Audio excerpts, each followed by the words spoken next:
Hello everyone, আসসালামু আলাইকুম।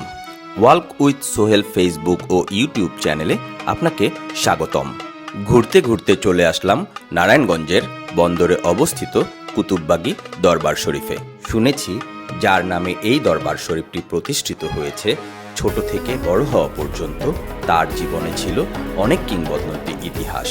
তাই আমি এসেছি সেই ইতিহাস জানতে ও আপনাদের জানাতে।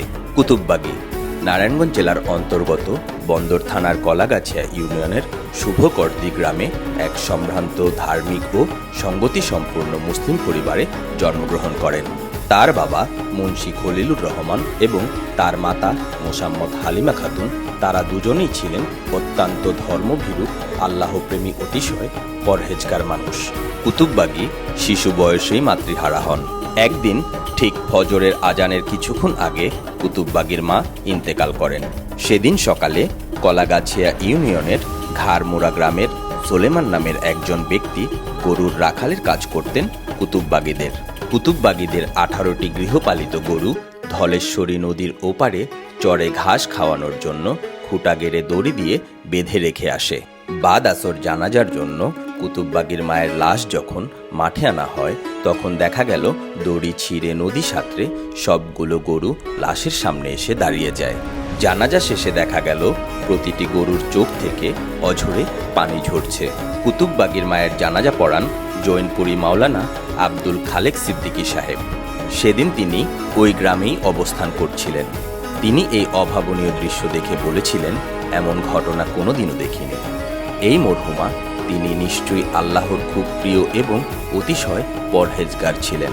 কুতুববাগীর মায়ের ইন্তেকালের পর তার এক নিকটতম চাচি আম্মা অপরিসীম স্নেহ ও ভালোবাসা দিয়ে কুতুববাগীকে মাতৃস্নেহে লালন পালন করেন। কুতুববাগীর বয়স যখন 8 বা 9 বছর, তখন চাঁদপুর জেলার দরবেশগঞ্জের আলেম মাওলানা আব্দুল আউয়াল সাহেবের নিকট প্রাথমিক শিক্ষা শুরু করেন। যখন তার 12 কি 13 বছর, তখন একদিন শুভকর্দি গ্রামের দক্ষিণে একদিকে ব্রহ্মপুত্র, অন্যদিকে শীতলক্ষা এবং অপরদিকে মেঘনা, এই নদীর ত্রিমোহনার চরে সমবয়সীদের সঙ্গে যান। তখন দুপুর 12টা। ওই সময় কুতুববাগী একা শীতলক্ষা নদীর দিকে ধীর পায়ে হাঁটতে থাকেন। এমন সময় হঠাৎ দেখেন নদীর পাড়ে একজন বৃদ্ধ বসে আছেন। ওই বৃদ্ধ কুতুববাগীকে তার কাছে যাওয়ার জন্য ইশারা করলেন। কুতুববাগী বৃদ্ধের কাছে গেলে বৃদ্ধ বললেন, বাবা, আমাকে এই নদীটি পার করে দাও। কুতুববাগী তাকিয়ে দেখলেন অদূরেই একটি নৌকা বাঁধা। বৃদ্ধকে সেই নৌকায় পার করে দেওয়ার সময় নৌকা যখন নদীর মাঝপথে, তখন বৃদ্ধ তার পরিচয় দিয়ে বললেন, বাবা, আমার নাম খিজির আলাইহিসসালাম, তুমি ধ্যান করলেই আমাকে পাবে। এই বলে তিনি অদৃশ্য হয়ে গেলেন। তখন থেকেই কুতুববাগী আধ্যাত্মিক সাধনার পথে চলে যান। এই সময় তিনি 3 বছর কবর মোরাকাবায় ধ্যানে মগ্ন থাকেন এবং কবরে অবস্থান করেন।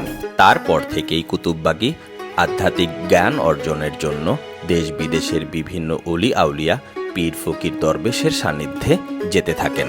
13 থেকে 20 বছর বয়স পর্যন্ত বাংলা ভারতের অসংখ্য মাজার শরীফ জিয়ারত করেন এবং বহু অলি আউলিয়ার সঙ্গে সাক্ষাৎ লাভ করেন। বন্ধুরা, এমন অসংখ্য ইতিহাস রয়েছে কুতুববাগ দরবার শরীফকে ঘিরে। বাকি ইতিহাসগুলো শোনাবো অন্য কোনো দিন কুতুববাগকে নিয়ে অন্য আরেক ভিডিওতে।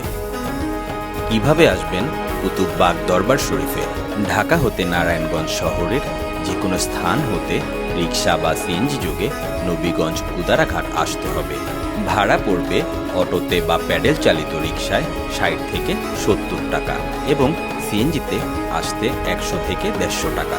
কুদারাঘাট এসে নদী পার হয়ে রিক্সায় করে যেতে হবে কলাগাছিয়া ইউনিয়নের শুভকর্দি গ্রামে। যেতে ভাড়া লাগবে 50 থেকে 60 টাকা।